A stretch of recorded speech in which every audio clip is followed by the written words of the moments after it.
Hi, നമ്മളിന്ന് discuss ചെയ്യുന്നത് ഇന്ന് നടന്ന ASM സെക്കൻഡ് ഫേസ് എക്സാമിൻ്റെ ക്വസ്റ്റ്യൻസ് ആണ്. അതിൽ ഇംഗ്ലീഷിൻ്റെ പാർട്ടാണ്. ഇംഗ്ലീഷ് പൊതുവേ നല്ല എളുപ്പമുള്ള ക്വസ്റ്റ്യൻസ് ആയിരുന്നു. അപ്പോൾ ആദ്യത്തെ ചോദ്യം നോക്കാം.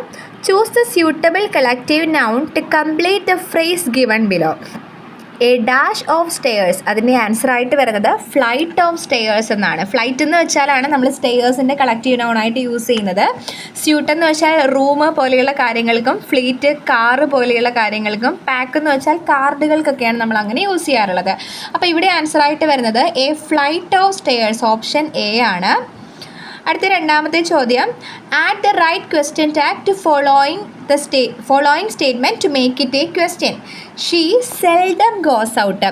അപ്പോൾ ആ സെൽഡം എന്നുള്ള വാക്ക് നിങ്ങളെ കൺഫ്യൂസിങ് ആക്കുന്നതാണ്. സെൽഡം നമുക്കറിയാം എന്താണ്, നെഗറ്റീവാണ്. അപ്പം സെൻറ്റൻസ് നെഗറ്റീവാണ്. അപ്പോൾ ടാഗ് എന്തായിട്ട് വരണം, പോസിറ്റീവായിട്ട് വരണം. ഇവിടെ പോസിറ്റീവായിട്ടുള്ള രണ്ടെണ്ണം ഉണ്ട്, ഡസ് ഷീയുമുണ്ട്, ഡിഡ് ഷീയുമുണ്ട്. അപ്പോൾ സെൻറ്റൻസ് നോക്കാം. സെൻറ്റൻസിനകത്ത് ഗോസ് എന്നാണ് വന്നിട്ടുള്ളത്. അപ്പോൾ എന്താ വരേണ്ടത്, ഡസ് ആണ് വരേണ്ടത്. ഓക്കെ, അപ്പം പാസ്റ്റ് ആയിരുന്നെങ്കിൽ നമുക്ക് ഡിഡ് യൂസ് ചെയ്യാമായിരുന്നു. ഇപ്പോൾ സെൻറ്റൻസിൽ ഗോസ് എന്നായതുകൊണ്ട് നമ്മൾ ഡസ് ഷീ എന്നുള്ള ടാഗ് ഓപ്ഷൻ എ ആണ് യൂസ് ചെയ്യേണ്ടത്. അടുത്ത ചോദ്യം, fill up with the correct preposition. Rohan is interested in ആണ്. Rohan is interested in learning new languages. പുതിയ ലാംഗ്വേജസ് ലേൺ ചെയ്യുന്നതിൽ റോഹൻ ഇൻട്രസ്റ്റഡ് ആണ്. അപ്പം ഓപ്ഷൻ ബി ആണ് ആൻസർ ആയിട്ട് വരുന്നത്.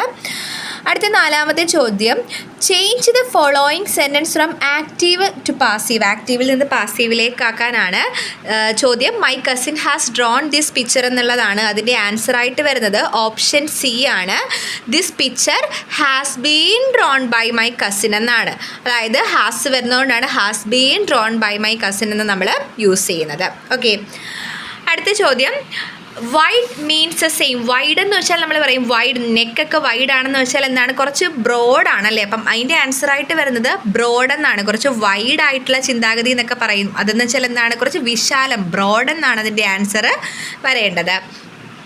അടുത്ത 86ാമത്തെ ചോദ്യം. അടുത്ത ചോദ്യം, replace the underline word in the following sentence with a suitable phrasal verb.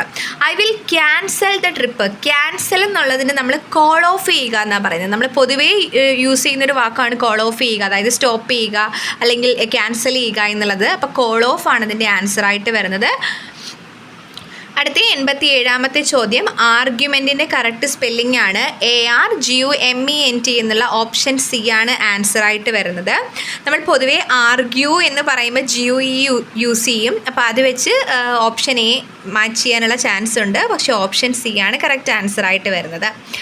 അടുത്ത 88ാമത്തെ ചോദ്യം, change the following sentence in to reported speech ആക്കാൻ വേണ്ടിയിട്ടാണ്. അവിടെ ഓപ്ഷൻ സി ആണ് correct answer. He asked me how I felt that morning. Feel എന്നുള്ളത് felt ആയിട്ട് വരണം, ദിസ് ദാറ്റ് ആകണം. അങ്ങനെ how I felt that morning, you I ആയിട്ട് മാറുന്നു. അപ്പോൾ ഓപ്ഷൻ സി ആണ് ആൻസർ ആയിട്ട് വരേണ്ടത്. അടുത്ത ചോദ്യം, fill up with the correct tense form of the verb given in the bracket. Isha dash the laundry. Isha had finished the laundry എന്നാണ്. Had finished the laundry എന്നുള്ളതാണ് ആൻസർ ആയിട്ട് വരുന്നത്. Then last question, unless you study well you will not pass the exam. You will not pass the exam. നീ നന്നായിട്ട് പഠിച്ചില്ലെങ്കിൽ നീ exam പാസ്സാവില്ല. അപ്പം അവിടെ ഓപ്ഷൻ ബി ആണ് കറക്റ്റ് ആൻസർ ആയിട്ട് വരുന്നത്. അപ്പോൾ നിങ്ങൾക്ക് എത്ര മാർക്കാണ് കിട്ടിയിട്ടുള്ളതെന്ന് കമൻറ്റ് ചെയ്യുക. പൊതുവേ നല്ല ക്വസ്റ്റ്യൻസ് ഒക്കെ ആയിരുന്നു. ഓക്കെ.